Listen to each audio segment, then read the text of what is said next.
Ça y est. Donc on va poursuivre avec le Talmud. Et on aimerait quand même répéter qu'on fait ça pour l'élévation des âmes qui sont montées, pour la guérison du monde, hein. Et de nos personnes les plus proches et les plus chères. Voilà, la refoua chez les mains pour tous les malades, hein, Voilà. sans séquelles. Qu'en attendant leur jugement, qu'Hachem les délivre des clipas qui les entourent et qui pourraient les atteindre, au moins durant un temps, leur permettant un retour à la Teshuvah, vu l'effort consenti dans la situation dans laquelle nous sommes. Voilà. Et ça, c'est pour tous, hein. Voilà. Et pour la réussite de tout le monde, et pour, voilà, hein, pour que vous ayez une parnassa pour nourrir vos gosses, Voilà, sans voilà. excès non plus. Que Hein. pendant un temps, au moins, tout ce qui est jalousie, interrogation avec préjugés, etc., que tout ça ne puisse pas vous atteindre pour vous prouver, non pas que Dieu existe, mais pour vous prouver qu'il est que miséricorde et qu'il nous souhaite que notre bien. Voilà. Et pas qu'à nous, hein, à tous. Voilà. C'est bien pour ça que la démarche fait que. Mais ça paraît incommensurable ou carrément psychédélique ou comment dire des élucubrations à la mort moelleux derrière un pétard un peu trop gonflé, mais c'est pas le cas. Donc ce qu'il faut comprendre, c'est que ce soir on a tous une influence à travers nos actes, nos pensées, notre présence. Voilà, et dans quel état tout ça s'opère. Alors, pensez plus à ce qui est vraiment autour de vous, mais loin, à ce que vous pouvez avoir atteint, c'est-à-dire, par exemple, en vous servant de vos souvenirs, des choses comme ça, des voyages, je sais pas, une évolution musicale, une découverte d'un lieu, d'une odeur, d'un parfum, d'une personne, d'un comportement, d'un climat. Tout ça, c'est des choses extrêmes au niveau de la perception. Et c'est ça qu'il faut aller se commémorer pour affiner la déduction, pour pouvoir y retrouver une compréhension, un chemin de compréhension. Vous allez voir, ça va venir tout seul. Donc il faut faire l'effort de se concentrer, de penser autour de soi, de lâcher un peu tout ce qui est futilité ou tout ce qui est habituel, et essayer de comprendre l'influence que l'on peut avoir, non pas pour diriger, etc., influencer, mais pour aider à calmer et à prendre des décisions, pour montrer que là, ça paraît correct parce que au niveau conséquences, c'est un peu plus raisonné, c'est plus contenu, et que de l'autre côté, c'est la poire à la farfouille, par exemple. Donc à un moment donné, tout ça, sans se mettre dans l'univers, mais à travers tout ça, on a quand même une possibilité, non pas d'influencer, malgré le mot, mais d'aider à avoir un certain équilibre, à influencer de telle façon que les jugements soient donnés, les jugements à travers les pensées, les acceptations, les refus, etc., soient donnés dans une situation où la personne qui va être obligée de réagir, donc d'émettre un jugement, entre autres, soit dans la position mentale la plus calme, la plus apaisée possible, selon les situations. Voilà. Par exemple, ça c'est quelque chose que l'on peut faire, sur lequel on peut agir, sans limite. Et ça, en retour, vous amène la plénitude. Pas encore la sérénité, mais la plénitude. C'est-à-dire que vous pourrez construire dans vos pensées l'avenir tout en vous posant directement, en vous appuyant justement sur ces ressentis, ces positions que vous avez prises ou que vous avez aidé à prendre avec cette perception qui n'est autre qu'une intelligence. Voilà. Une forme d'intelligence qui fait que vous allez percevoir de plus en plus les choses qui sont autour de vous avec une autre vérité qui sera plus donnée dans l'ensemble. Une autre vision de la vérité, pardon. Pas une autre vérité, une autre vision de la vérité qui aura une vue d'ensemble beaucoup plus large. Voilà.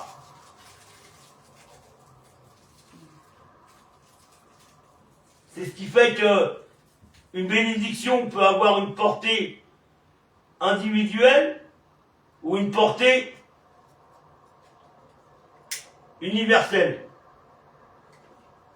Et ici, ce soir, c'est un peu la pensée universelle qu'on va essayer de rechercher. Pourquoi? Parce qu'on a eu la visite de certains sages qui devraient pouvoir apaiser un peu la situation dans ce monde, tout du moins aider de là où ils sont.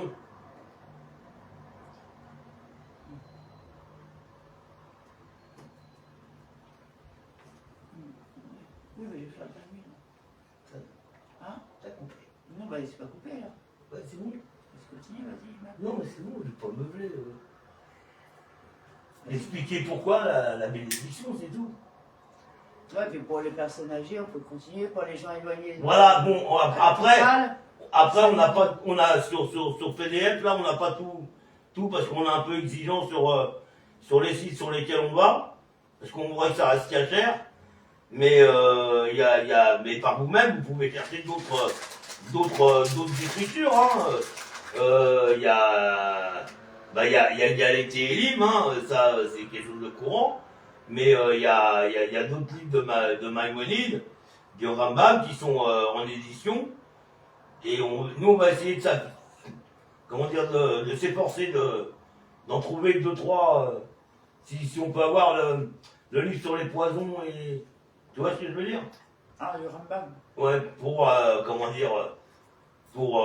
continuer la petite étude qu'on avait fait sur les plantes à travers le livre. Pourquoi tu parles du poison? Parce qu'il a fait un livre sur les plantes venimeuses, les poisons, les machins et tout, avec les contrepoisons, etc. Pourquoi tu parles Non, mais parce que c'est un de ces grands... Oh, mais... C'est sur les plantes. Oui, mais tu l'as compris. Pas sur les plantes, les animaux, parce qu'il y a des substances qui sont animales. Et sur les contrepoisons, sur les poisons comme la ricine, etc. Il y a les contrepoisons, il y a... Là, ça, je veux dire, on n'a pas des serpents, on va... Mais non, mais c'est pas une question de serpent. C'est à travers ça, non, mais on n'a pas de poison...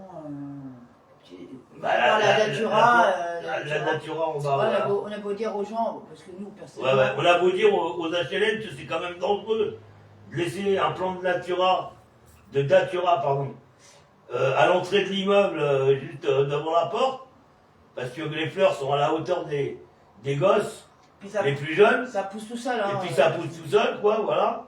Puis ça commence à prendre de la place, mais rien à péter, ils s'en foutent, ils en ont rien à carrer, alors que c'est quand même une plante largement toxique, et que, vu le gabarit des gamins qui sont à la hauteur de la plante, je t'explique pas les ravages en prévision. Donc, grâce à Dieu, il n'y a jamais eu de problème encore, apparemment. Et bon, j'espère que les parents veillent au grand, parce que là, les minots, si ça continue dans un monde comme ça, on ne sait pas où ils vont. C'est vrai. Les minots? Non, les enfants. Bah, les enfants. Ouais, j'appelle ça des enfants. Ouais, bah écoute, ils vont grandir. Et s'il n'y a personne derrière pour leur éviter au moins un minimum, pour pas leur tendre des pieds sous les pieds ou pour les yeux, ça va être grave, quoi, pour eux. Voilà. Ouais, mais pas oublier que les influenceurs, c'est pas des gens de votre famille, donc pensez pas que ces gens-là, ils vous veulent que du bien. Non, mais quand je dis... Non, mais quoi, les influenceurs, faut être franc. Ouais. D'internet, c'est ça que tu parles. Ouais.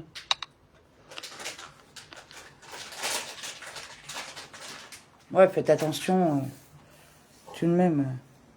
Oui. Parce que malheureusement, on n'est pas à l'abri, quoi. 44. 44, quoi. 20h44. Alors, je reçois de la publicité que je ne demande pas.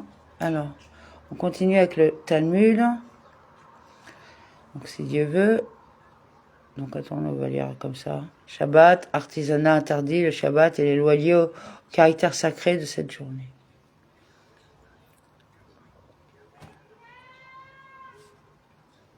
Si Dieu veut. Ah ouais.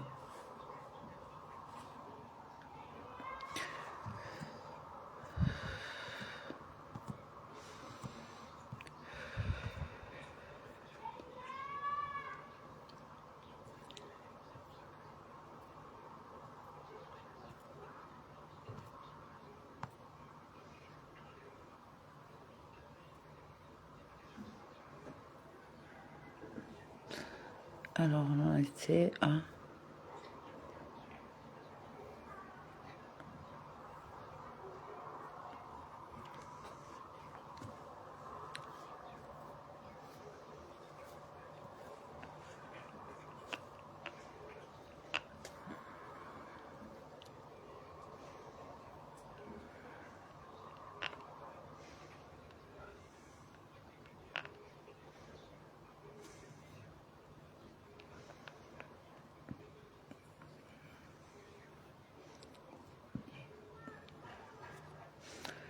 Alors, DAF 9A.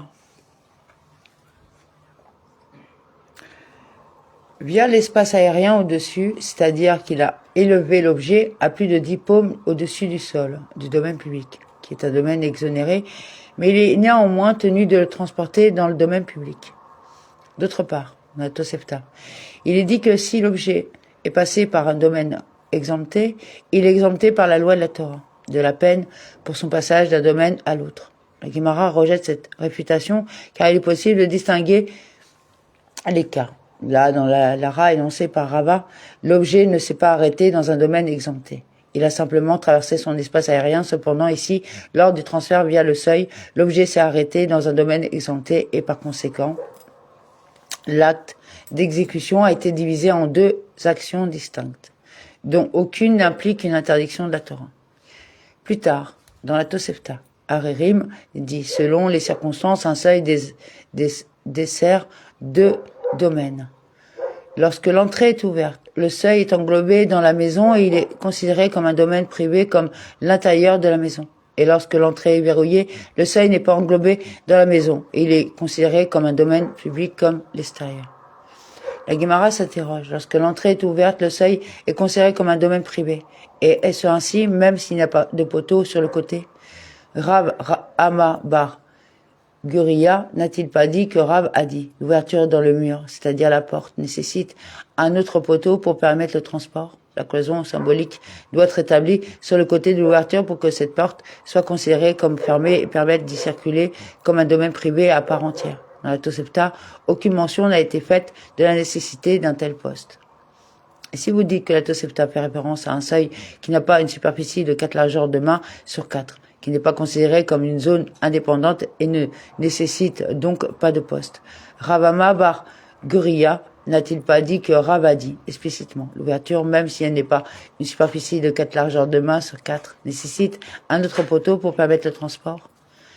Rav Yehuda a dit que Rav a dit. Nous avons ici affaire au seuil d'une ruelle ouverte au domaine public d'un seul côté, bien que selon la loi de la Torah, il soit considéré comme un domaine privé.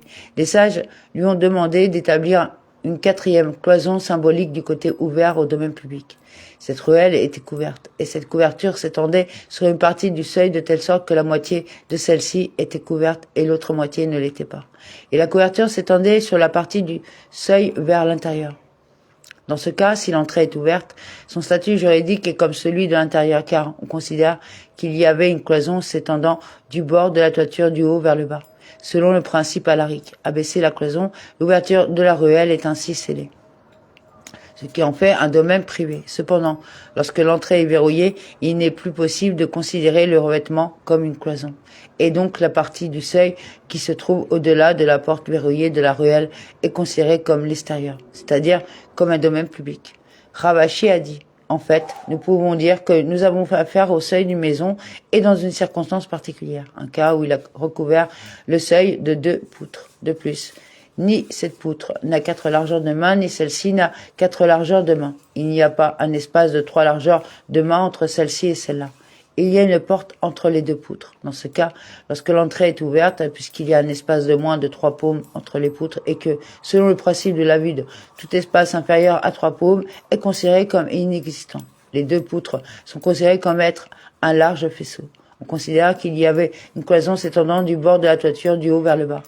Selon le principe alarique, abaisser la cloison. Le seuil est ainsi scellé et considéré comme un domaine privé à part entière au même titre que l'intérieur. Cependant, lorsque l'entrée est verrouillée, les 2 poutres ne se rejoignent plus pour n'en faire qu'une, puisque la porte crée une séparation entre elles et que la poutre extérieure a moins de 4 largeurs de main, elle n'est pas considérée comme un toit à partir duquel une cloison s'étend jusqu'au sol, et la zone située sous cette poutre est considérée comme du domaine public comme l'extérieur. Le sage a également dit dans la Tosefta que si le seuil était haut de 10 largeurs de main et large de 4 largeurs de main, il s'agit d'un domaine indépendant. Même s'il se trouvait à l'intérieur d'un domaine privé, la Gemara commente. Cela confirme l'opinion de Rav Israq bar Avdimi. Comme le Rav Israq bar Abdimi a dit que Rabbi Meir avait l'habitude de dire, tout endroit où l'on trouve 2 domaines, c'est-à-dire 2 lieux, dont chacun est suffisamment distinct pour être indépendant domaine, et même s'il constitue alariquement un seul domaine, c'est-à-dire dans le cas où un pilier de 10 largeurs de main et de 4 sur 4 de large se trouve dans le domaine privé. Même si le pilier est un domaine privé sur la base de ces mesures, il est interdit par la loi rabbinique d'y ajuster un fardeau sur ses épaules et de soulever un objet du sol du domaine privé et de le placer au sommet du pilier, car le pilier est considéré par ces mesures comme un domaine indépendant.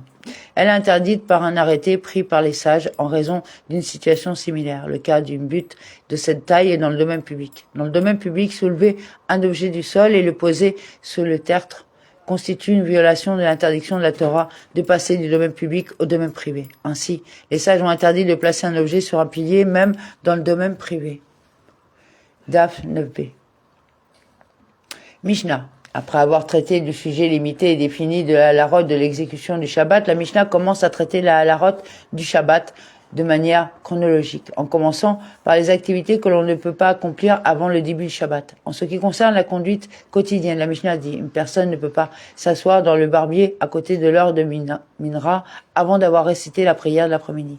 Et nul ne peut entrer dans les bains publics ni travailler dans une tannerie, vu c'est qui, et il ne peut ni commencer à prendre un repas ni siéger en jugement jusqu'à ce qu'il ait prié. Et cependant, s'ils ont déjà commencé à s'engager dans ces activités, ils n'ont pas besoin de s'arrêter et de réciter la prière d'Amida. Le Tana a articulé un principe. On arrête de s'engager dans toutes ces activités pour réciter le schéma et on ne s'arrête pas pour réciter la prière Amida. Gemara, premièrement. La Gemara cherche à clarifier à quel adjacent à Minra. En d'autres termes, adjacent à quel Minra la Mishnah fait-elle référence? Il y a une différence entre le moment du plus grand Minra, Minra Gedola, qui commence environ une demi-heure après-midi, et le moment du petit Minra, Minra Ketana, qui commence environ 2h30 avant le coucher du soleil. La Gemara précise: si vous dites qu'il est interdit d'exercer toutes ces activités à côté de Minra Gedola, pourquoi pas? Est-il pas encore beaucoup de temps dans la journée? Mishnah signifie plutôt adjacent à Minra Ketana.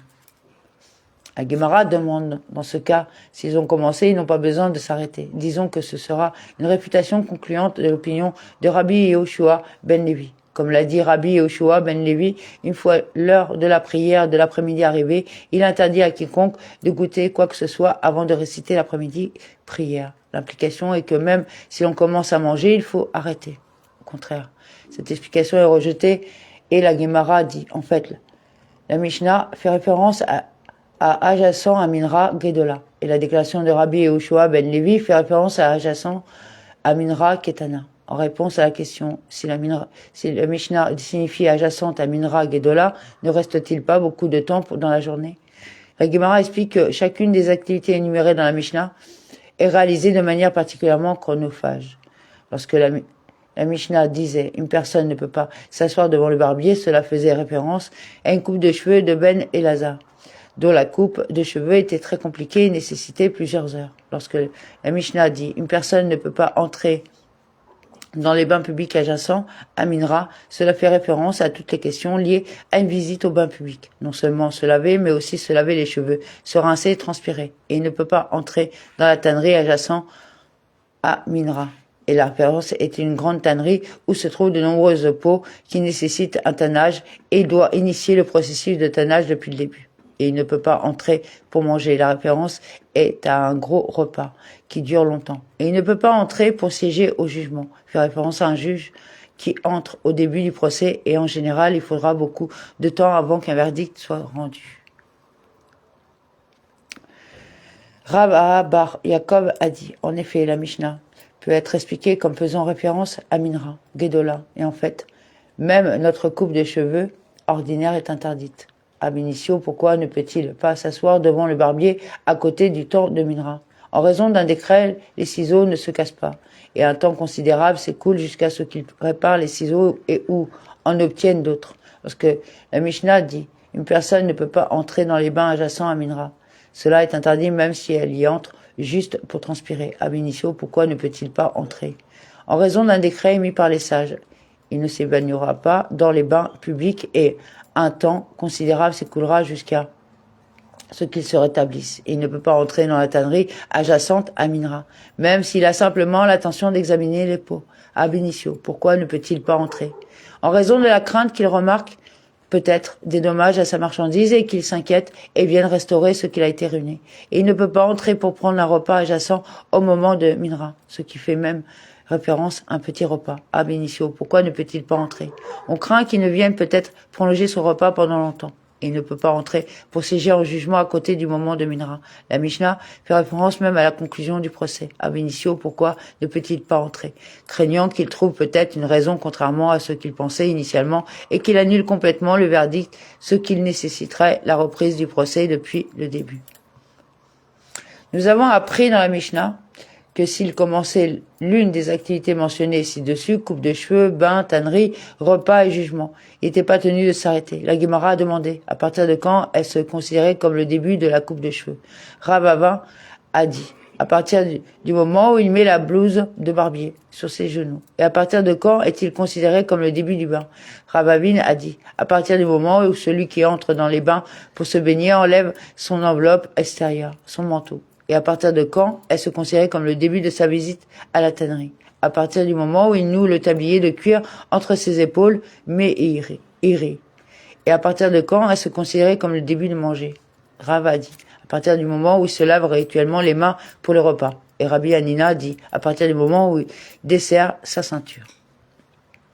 La Gemara commente, et ils ne sont pas en désaccord. Au contraire, la déclaration de Rabbi Hanina qui dit que le début du repas est considéré à partir du moment où il défait sa ceinture est pour nous, pour les habitants de Babylonie, qui ont l'habitude de bien fermer leur ceinture et donc le début de leur repas. C'est quand on desserre sa ceinture. Et cela, la déclaration de Rav qui disait que le début du repas est considéré à partir du moment où il se lave rituellement les mains et pour eux, le peuple des restes Israël, qui ne fermait pas bien sa ceinture et donc seulement lorsqu'on se lave les mains. Le repas commence. De même, Abéi a dit, ces savants babyloniens de la Torah, selon l'avis de celui qui a dit la prière du soir est volontaire. Une fois que l'un d'eux dessert sa ceinture, on ne lui impose pas d'arrêter son repas et de prier. Et la Gemara s'interroge. Et selon l'avis de celui qui a dit que la prière du soir est obligatoire, on lui impose? Tout le monde n'est-il pas d'accord sur le fait que la prière de l'après-midi est obligatoire? Et nous avons appris dans notre Mishnah que s'il commençait à manger, il ne devait pas s'arrêter. Et à propos de cette alara, Rabbi Hanina a dit, le début du repas commence au moment où il défait sa ceinture. La Gemara répond qu'il y a une différence entre les cas. Là-bas, au moment de la prière de l'après-midi, l'ivresse est rare. Tout comme il est rare de boire excessivement pendant la journée. Cependant, ici, dans le cas de la prière du soir, l'ivresse est courante. Et il était donc possible d'émettre un décret exigeant que l'on interrompe son repas pour réciter la prière du soir. Alternativement, il est possible d'expliquer qu'en ce qui concerne la prière de l'après-midi, puisque son heure est fixée, il est anxieux et il ne finira pas par négliger ou oublier de prier. Cependant, en ce qui concerne la prière du soir, puisque toute la nuit est réservée à la prière du soir, il ne s'inquiète pas et finira par être négligent. Rav Shechet s'y oppose fermement. Est-ce un fardeau de nouer sa ceinture? De plus, si c'est un fardeau qui se tienne ainsi, sans ceinture et qu'il prie. La Guémara répond, il est nécessaire de porter une ceinture pour prier, puisqu'il est dit, préparez-vous à saluer votre Dieu Israël, Amos 4.12. Il faut se préparer et se parer lorsqu'on se tient devant Dieu. Puisque le verset « Prépare-toi à saluer ton Dieu Israël » a été cité en ce qui concerne l'obligation de se préparer et de se parer avant la prière. La Guémara cite qu'en effet Rabba bar Ravuna enfilait des chaussettes coûteuses et priait. Il a dit qu'il le ferait, ceci comme il est écrit. « Préparez-vous à saluer votre Dieu Israël ». D'un autre côté, Rabba ne le ferait pas. Au contraire, dans sa prière, il enlevait son manteau, joignait les mains et priait. Il dit qu'il le ferait comme esclave devant son maître, qui se présente devant lui avec une extrême soumission. Rav Ashi a dit, j'ai vu que Rav Kahana, lorsqu'il y avait de la souffrance dans le monde, enlevait son manteau, joignait les mains et priait. Il dit qu'il avait fait comme l'esclave devant son maître. Quand il y avait la paix dans le monde, il s'habillait, se couvrait, s'enveloppait dans un vêtement important et priait. Il a dit qu'il avait fait en accomplissant du verset, préparez-vous à saluer votre Dieu Israël. Parlant de prière, la Guémara raconte que Rava a vu Rav Hanouna qui prolongeait sa prière. Il dit de lui, il abandonne la vie éternelle, l'étude de la Torah et s'engage dans la vie temporelle. La prière qui inclut les demandes pour les besoins mondains. La Guémara explique, et Rav Hanouna soutenait que le temps de la prière et le temps de la Torah étaient distincts. Le temps que l'on consacre à la prière ne se fait pas au détriment du temps consacré à l'étude de la Torah. De même, la Guémara raconte que Rabbi Yemeya était assis devant Rabbi Izera et qu'il étudiait la Halara. L'heure de la prière approchait et il se faisait tard. Et Rabbi Yemeya se dépêchait de conclure le sujet qu'il étudiait pour prier. Rabbi Zera a lu ce verset comme s'appliquant à Rabbi Yemeya. Celui qui détourne son oreille pour ne pas entendre la Torah, sa prière est aussi une abomination. Proverbe 28, 9.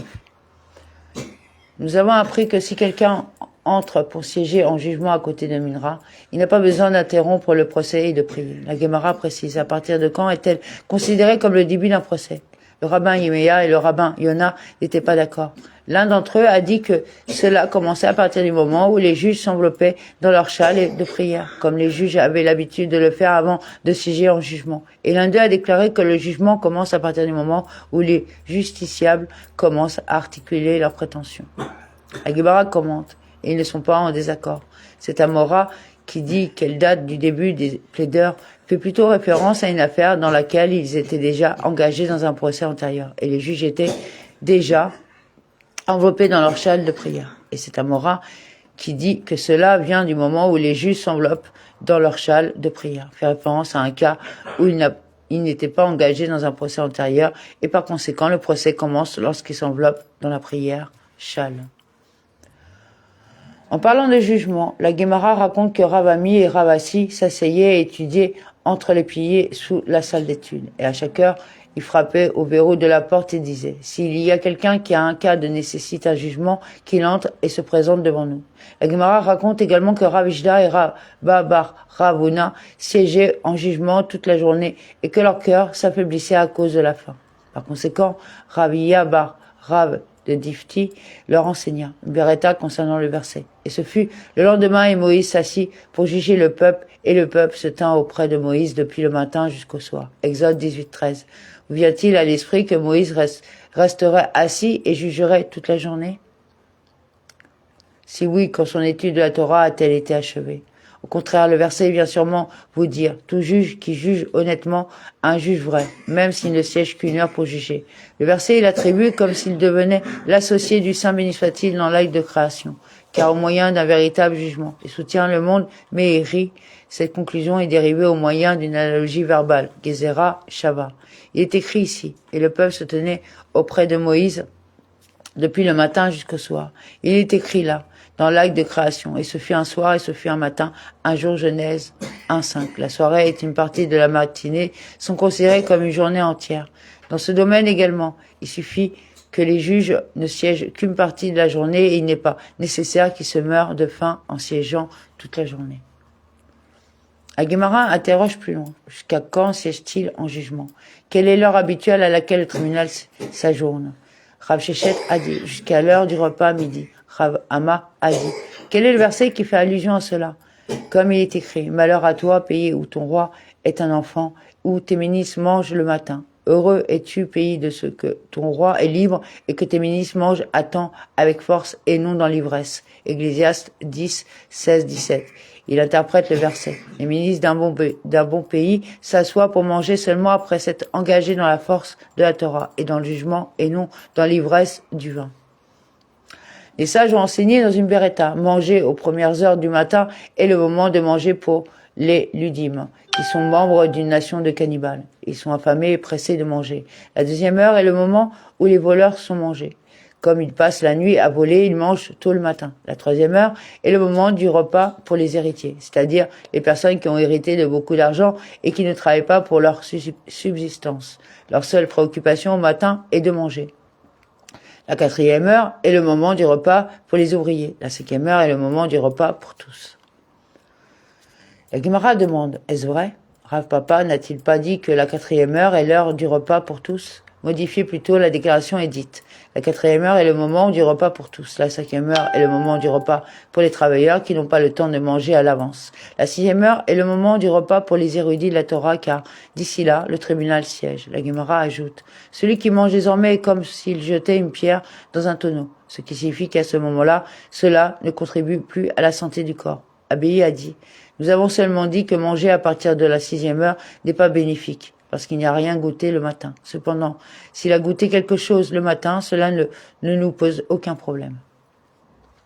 Ravada bar Ahava a dit, une personne peut ab initio réciter sa prière dans les bains publics. La Gemara soulève une objection par rapport à ce qui a été enseigné dans la Tosefta. Celui qui entre dans les bains publics, dans la première pièce, un endroit où tout le monde se tient habillé. C'est comme n'importe quel autre endroit et la lecture de la Torah et la prière y sont autorisés. Et il va sans dire que dans cette pièce, il est permis de saluer Shalom les autres. Il peut y mettre des phylactères, et il va sans dire, s'il portait déjà des phylactères, il n'a pas besoin de les retirer. Dans la pièce voisine, un endroit où les gens s'habillent et se déshabillent, où ils se tiennent nus et habillés pour saluer les autres est autorisé. Cependant, la lecture de la Torah et la prière n'y sont pas autorisées. Et si l'on y met déjà des phylactères, il n'est pas nécessaire de les retirer. Il ne peut cependant pas y revêtir des phylactères ab initio.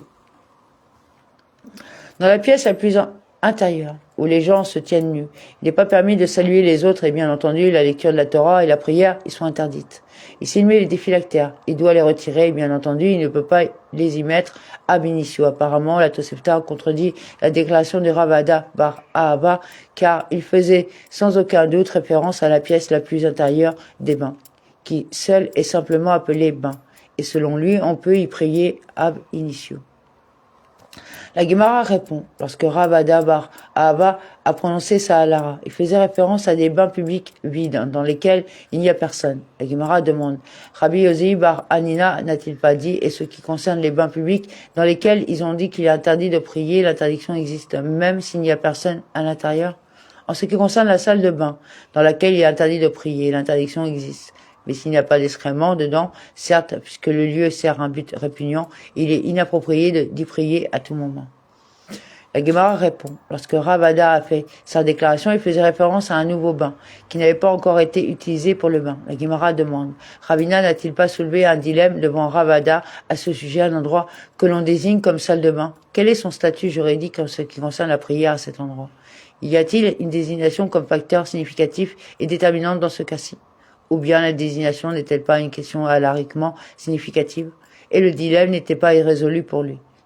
N'en est-il pas de même pour les bains publics? Le même dilemme n'existe-t-il pas là-bas? La Gemara répond, non, peut-être que la salle de bain est différente, car elle est dégoûtante. Une fois qu'un endroit s'appelle salle de bain, il est dégoûtant et ne convient plus à la prière. Cependant, jusqu'à ce qu'il se baigne réellement dans un bain public, il reste apte à la prière. Il a été enseigné dans la Tosefta, il n'est pas permis de saluer Shalom les autres dans les bains publics. La Gemara commente que cette déclaration soutient l'opinion de Rav Hamuna au nom du La qui a dit, il interdit à une personne de saluer Shalom, son ami, dans les bains publics, car Shalom est un des noms de Dieu car c'est le cas, a déclaré, et Gédéon bâtit là un autel pour Dieu et il l'appela Seigneur Shalom. Juge 6.24. Il est donc interdit de prononcer le mot Shalom dans un endroit déshonorant. La Gemara demande, mais si tel est le cas, il est également interdit de prononcer des mots évoquant la fidélité dans la salle de bain, car il est écrit, le Dieu fidèle qui garde l'alliance et la bonté, de Deutéronome 7.9. Et si vous dites qu'il en est bien assis, il est interdit d'utiliser le langage de la fidélité dans la salle de bain, Rava bar Mea Seya n'a-t-il pas dit que Rav Ama bar Guriya a dit à Rav a dit. Il est permis de dire la fidélité dans la salle de bain?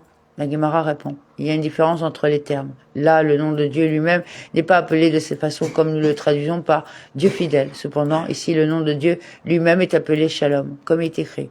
Et il appela Seigneur Shalom. Ce n'est pas un adjectif, mais un nom sacré en soi.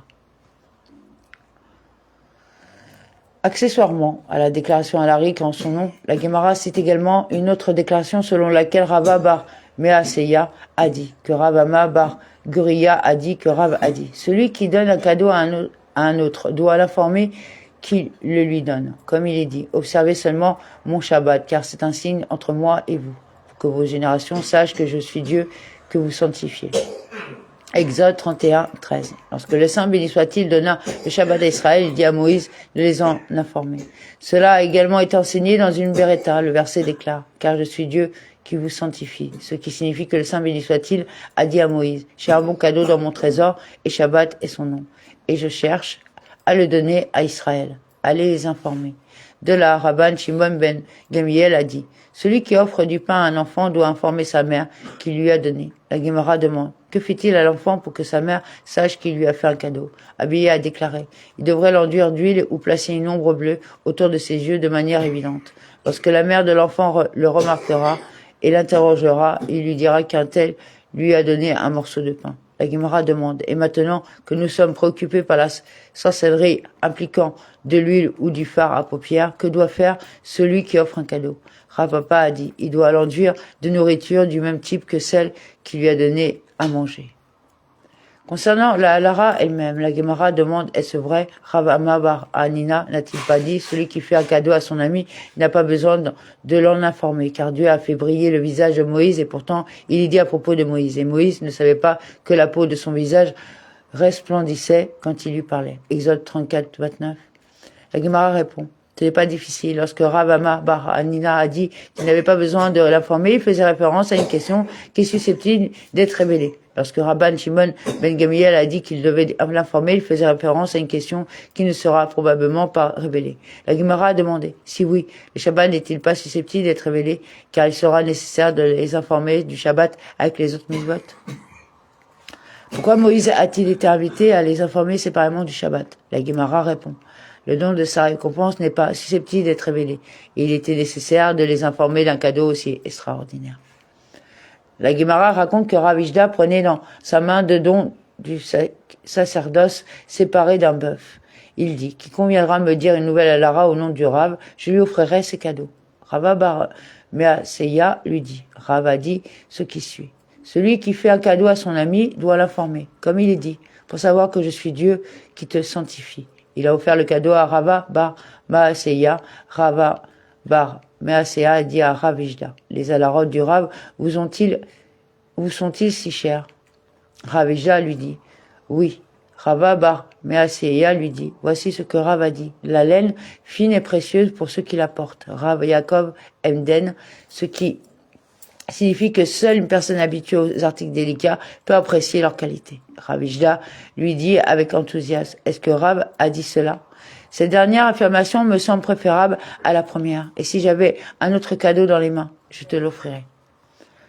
Et Rava bar Measeya a dit que Rav Ama bar Guriya a dit que Rav a dit. Une personne ne devrait jamais distinguer l'un de ses fils parmi les autres fils, en lui accordant un traitement préférentiel, comme à cause du poids de 2 sélas de laine fine, mais là, que Jacob donna à Joseph, en plus de ce qu'il donna au reste de ses fils. En lui confectionnant le manteau rayé, ses frères devinrent jaloux de lui et l'affaire se développa et nos ancêtres sont descendus en Égypte. Et Rava bar Measeya a dit que Rav Ama bar Guriya a dit à Rav a dit. Une personne doit toujours chercher et habituer dans une ville dont l'installation a eu lieu dans un passé récent, ce qui signifie qu'elle a été récemment établie, car en raison du fait que son installation est récente, ses péchés sont peu nombreux, car ses habitants n'ont pas encore eu l'occasion d'y commettre beaucoup de péchés, comme il est dit que Lot dit à l'ange, « Voici, cette ville est proche et elle est petite. » Genèse 19, 20. Quelle est la signification du mot fermé, pardon.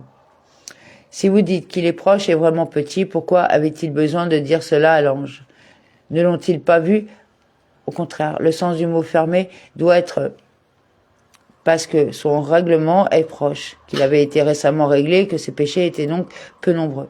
Rabbi Avin dit, quel est le verset qui nous enseigne que Zohar était le plus récent que les autres villes? Comme il est écrit, je m'enfuirai là-bas, s'il vous plaît. Na. Genèse 19-20. La valeur numérologique de Nun, Aleph, les lettres du mot Na, est de 51, alors que Sodome avait 52 ans. Et la période tranquille de Sodome. Voilà, amen. On continuera demain. Bonne soirée et merci à vous. Toda Rabba. Que Dieu vous guide. Amen.